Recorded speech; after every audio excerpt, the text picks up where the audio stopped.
So அடுத்து பார்த்திங்கன்னா வந்து so periodic motion non periodic motion வந்து இங்கே கொடுத்துருக்காங்க. So motions in equal intervals of time is call periodic motion. So equal இன்டர்வல்ஸில் வந்து அந்த மோஷன் வந்து நடந்துச்சுன்னா ஸோ அதான் பார்த்தீங்கன்னா periodic motion. Let us take the example of sabbing swing in wind. The motion is not in uniform interval. Such motions are called non-periodic motion. So sabbing swing எடுத்துக்கிட்டோம்னா so அந்த motion வந்து ப்ராப்பராக இருக்காது, uniform இன்டர்வலில் இருக்காது. So அது பார்த்திங்கன்னா வந்து நான் பீரியாடிக் motion அப்படின்னு வந்து சொல்லியிருக்காங்க. Revolution of the moon around the earth is periodic but not oscillatory. So revolution of the moon பார்த்திங்கன்னா வந்து பீரியாடிக்காக நடந்துகிட்டே இருக்கும், ஆனால் வந்து ஆசிலேட்டரி கிடையாது. However, the children playing in swing is both periodic and oscillatory. So ஸ்விங்கில் children வந்து play பண்ணாங்க. ஸோ அது பார்த்திங்கன்னா both oscillatory and periodic அப்படின்னு சொல்லி கொடுத்துருக்காங்க.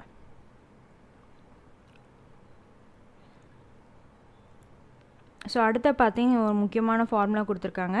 The distance traveled by object in unit time is called average speed of the object. If an object travel a distance d in time, then it is average speed equal to distance by time. So speed equal to distance by time அப்படின்றத நம்ம formula வந்து தெரிஞ்சுக்கணும். So ரொம்ப பேசிக்கு.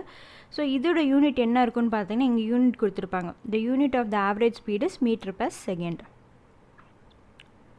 So இதை இந்த ஃபார்மில் வச்சு நம்ம கால்குலேட் பண்ணலாம். ஸோ அடுத்த யூனிஃபார்ம் அண்ட் நான் யூனிஃபார்ம் மோஷன் கொடுத்துருக்காங்க. இங்கே ஒரு ஃபேக்ட் ஃபைல் கொடுத்துருக்காங்க. Cheetah is the fastest land animal running with an average speed of 112 km/h. So எத்தனை கிலோமீட்டர்னு பார்த்துக்கோங்க. ஸோ ஃபாஸ்டஸ்ட் லேண்ட் அனிமல் நமக்கு தெரியும். ஸோ அதோட ஆவரேஜ் ஸ்பீட் பார்த்திங்கன்னா 112 km/h. அடுத்த யூனிஃபார்ம் அண்ட் நான் uniform motion. Suppose a train leaves Tiruchirappalli and arrives at Madurai. Is the train travel in a uniform speed? So திருச்சிராப்பள்ளியிலேருந்து மதுரைக்கு வந்து போகுது, அரைவ் ஆகுது. ஸோ அந்த ட்ரெயின் வந்து யூனிஃபார்ம் ஸ்பீடில் போயிருக்குமா அப்படின்னு சொல்லி கொஷின் கேட்குறாங்க. First, the train was stationary. When the train left the station, the motion was slow, and only after it left some distance, then that it gathered speed. After that, it slowed down while crossing bridges and stops at intermediate station for passengers. Finally, as the train approached Madurai again, it slowed and finally came to halt. That is, the speed was not all same through the journey time. This speed was non-uniform. This motion is said to be non-uniform motion. So வந்து திருச்சிராப்பள்ளியிலேருந்து மதுரைக்கு வந்து போகுது. So அந்த train வந்து கரெக்டாக uniform ஸ்பீடில் போயிருக்குமா? கண்டிப்பாக கிடையாது. ஸோ பார்த்திங்கன்னா ட்ரெயின் வந்து ஸ்டேஷன் வந்து ஆரம்பிக்கும் போது திருச்சியிலேருந்து ஆரம்பிக்கும் போது பார்த்திங்கன்னா ஸ்லோவாக மூவ் ஆகிருக்கும். ஸோ கொஞ்சம் தூரம் போய் ஸ்பீடை வந்து கேதர் பண்ணியிருக்கும். ஸோ அப்புறம் வந்து ஸ்லோவாகும். எங்கே ஸ்லோவாகும்? பிரிட்ஜஸ்ஸு, ஸ்டாப்ஸு, இன்டர்மீடியட் ஸ்டேஷன்லலாம் கொஞ்சம் ஸ்லோவாக இருக்கும். ஸோ அப்புறம் மதுரை அப்ரோச் பண்ணும்போது பார்த்திங்கன்னா மறுபடியும் ஸ்லோவாக அந்த ரயில்வே ஸ்டேஷனில் ஸ்லோவாக போயிருக்கும். அதுக்கப்புறம் போய் ஹால்ட் ஆகிடும். ஸோ இந்த ஜேர்னியில் பார்த்திங்கன்னா ஸ்பீடு வந்து நான் யூனிஃபார்ம் கிடையாது. ஸோ அது யூனிஃபார்ம் கிடையாது, நான் யூனிஃபார்ம் தான். இந்த மோஷனை தான் என்ன சொல்கிறோம்னா நம்ம நான் யூனிஃபார்ம் மோஷன் அப்படின்னு சொல்கிறோம். ஸோ இது பார்த்துக்கோங்க. மோஷன் பார்த்திங்கன்னா based on path, linear motion, curvilinear motion, circular motion, rotary motion, oscillatory motion, zigzag, irregular motion. Based on duration பார்த்திங்கன்னா periodic motion, non periodic motion. Based on speed பார்த்திங்கன்னா uniform motion, non uniform motion. However, in between the journey, there may have a stretch where the train might have been going at constant speed. During the interval, the train was moving at uniform speed. This is uniform motion. So வந்து ஒரு கட்டத்தில் ஒரு இதுக்கப்புறம் பார்த்திங்கன்னா ஸ்பீடாக வந்து போயிட்டே இருந்திருக்கும். எங்கேயுமே ஹால்ட் ஆகிறதுக்கு முன்னாடி ஒரு ஸ்பீடு வந்து கேதர் பண்ணியிருக்கும். ஸோ அந்த ஸ்பீடை என்ன சொல்கிறோன்னா யூனிஃபார்ம் ஸ்பீடுன்னு சொல்கிறோம். ஸோ இதுதான் பார்த்திங்கன்னா வந்து யூனிஃபார்ம் மோஷன். ஒரு கான்ஸ்டன்ட் ஸ்பீடில் வந்து போயிட்டே இருக்கும். ஸோ அதுதான் பார்த்தீங்கன்னா uniform motion. If an object covers uniform distance in uniform intervals, then the motion of the object is called uniform motion. Otherwise, the motion is called non-uniform motion. So many motions we see in our day-to-day life are non-uniform. You will learn more about uniform and non-uniform motion in later classes. So அடுத்த multiple motion பார்ப்போம். Look at the bicycle. What type of motion does the wheel perform? What type of motion does the cycle in total perform? So என்ன motion, multiple motion நடக்குதுன்னு சொல்கிறாங்க. ஒன்று பார்த்திங்கன்னா rotational motion. இங்கே இந்த tyre பார்த்திங்கன்னா வந்து ரொட்டேஷன் மோஷனில் போகும்.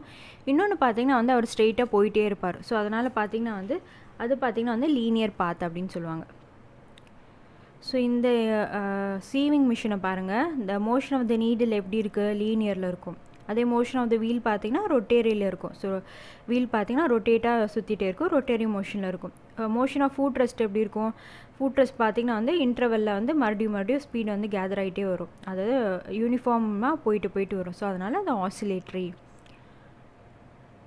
சயின்ஸ் ஸ்டூடெண்ட் ரோபோட் பற்றி கொடுத்துருக்காங்க. இது பார்த்திங்கன்னா பைபீடல் ஹியூமனாய்டு ரோபோட், அதாவது 2 கால் இருக்க ரோபோட்டு.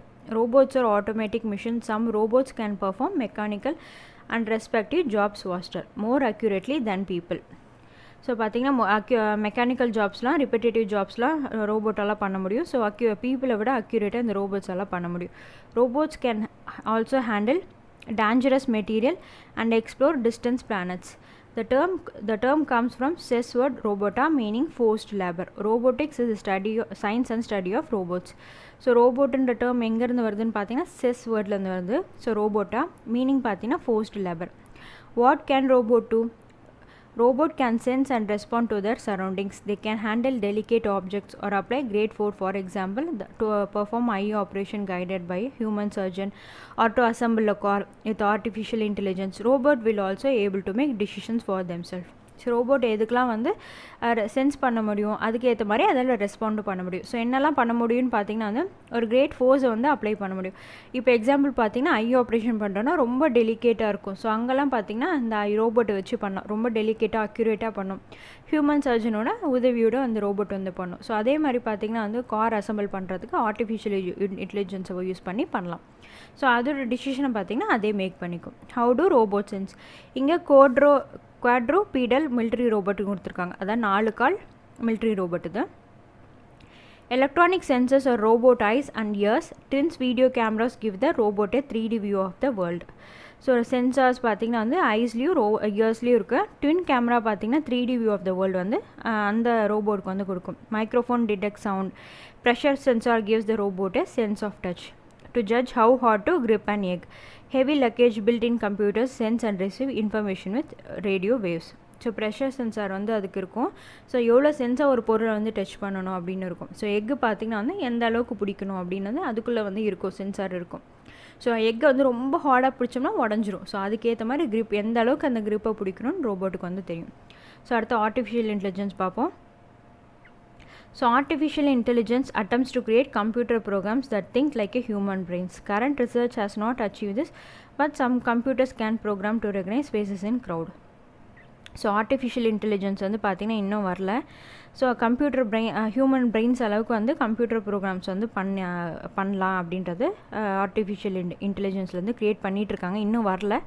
இன்னும் பார்த்திங்கன்னா வந்து கம்ப்யூட்டர்ஸ் வந்து சில கம்ப்யூட்டர்ஸ்லாம் பார்த்திங்கன்னா க்ரௌடில் வந்து நிறைய பீப்புள்ஸ் இருக்கும் போது பர்டிகுலராக ஒரு ஃபேஸை வந்து கண்டுபிடிக்கணும்னா ஸோ இந்த கம்ப்யூட்டர்ஸ் எல்லாம் பண்ண முடியும்.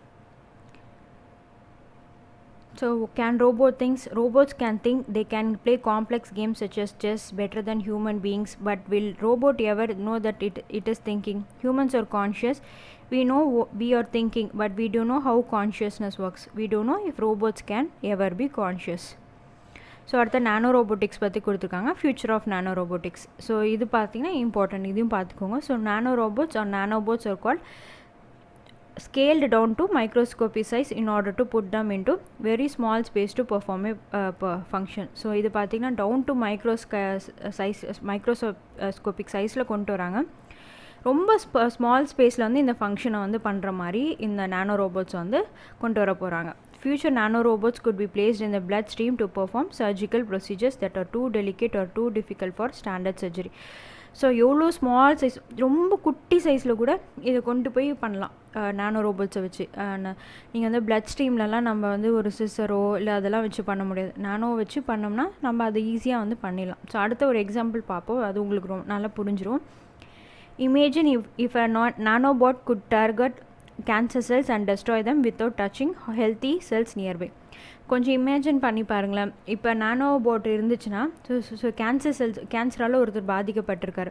ஸோ அவர்கிட்ட கேன்சர் செல்ஸும் இருக்கும், நல்ல செல்ஸும் இருக்கும். ஸோ இந்த நானோ ரோபோட்டை வச்சு அந்த கேன்சர் செல்ஸை மட்டும் அழிக்கிற மாதிரி இருந்துச்சுன்னா எவ்வளோ நல்லாயிருக்கும். ஹெல்த்தி செல்ஸ் அப்படியே வச்சுட்டு இந்த கேன்சர் செல்ஸை மாதிரி அழிக்கிற மாதிரி இருந்துச்சுன்னா நமக்கு வந்து கேன்சர் பேஷண்ட்ஸ் வந்து ஈஸியாக வந்து காப்பாற்றிடலாம். ஸோ நானோ ரோபோட்ஸ் வந்து ஃப்யூச்சரில் வந்து வரணும். ஸோ இங்கே சம்மரி கொடுத்துருக்காங்க. ஸோ நீங்கள் மெயினாக இதில் என்னென்ன பார்த்துக்கணுன்னா uniform motion, non uniform motion, periodic நான் பீரியாடிக் மோஷன்ஸ். அப்புறம் அந்த பார்ட்ஸ் பார்த்தோம் இல்லையா, லீனியர் பாத்து, கர்வி லீனியர் பாத்து, ஆசிலேட்டரி, ரொட்டேரி, சர்க்குலர். ஸோ இதெல்லாம் பார்த்தீங்கன்னா ரொம்ப இம்பார்ட்டன்ட். இது வந்து நீங்கள் பார்த்துக்கோங்க. ஸோ அடுத்து fill in the blanks பார்ப்போம். Unit of speed is metre per second. Oscillatory motion among the following is to and fro movement of a vibrating string. அதாவது C. The correct relation among the following speed is speed equal to distance by time. Geeta rides with her father bike to her uncle's house, which is 40 km away from her home. She takes 40 minutes to reach there. So இதில் statement என்னன்னு பார்த்தீங்கன்னா வந்து she travels with a speed of 1 km per minute. Statement 2 பார்த்தீங்கன்னா she travels with a speed of 1 km per hour. So பார்த்தீங்கன்னா வந்து 40 kilometre வந்து 40 மினிட்ஸில் வந்து ரீச் பண்ணிடுறா. அதாவது 1 கிலோமீட்டர் 1 மினிட்டில் ரீச் பண்ணிடுறா. அப்போ என்ன ஆன்சர் வரும்? she travels with a speed of 1 km per minute. அப்போ ஆன்சர் பார்த்தீங்கன்னா ஏ தான். Statement 1 alone is correct. Find whether the following statement is true or false. To and fro motion is called oscillatory motion. So to and fro motion தான் oscillatory motion நம்ம பார்த்தோம். So அது பார்த்தீங்கன்னா true தான். So vibrating motion and rotatory motion are periodic motion. So அதுவும் பார்த்தீங்கன்னா true தான். Vehicles moving with varying speed and said to be in uniform motion. So varying ஸ்பீடில் மூவ் பண்ணுறதா யூனிஃபார்ம் மோஷன் கிடையாது. ஸோ அது பார்த்தீங்கன்னா நான் யூனிஃபார்ம் மோஷன். ஸோ அது பார்த்தீங்கன்னா false. Robots will replace human in future. So அப்போ பார்த்தீங்கன்னா அது ட்ரூ தான். A bike moving on a straight road is example of linear motion. Gravitational force is non-contact force ன்னு பார்த்தோம். ஸோ கிராவிடேஷனலும் மேக்னட்டிசமும் பார்த்தீங்கன்னா வந்து non-contact force அப்படின்னு பார்த்தோம். Motion of water wheel is an example of rotary motion. When an object covers equal distance in equal interval of time, it is said to be uniform motion. So match the following பார்ப்போம். So இந்த first image பாருங்கள்.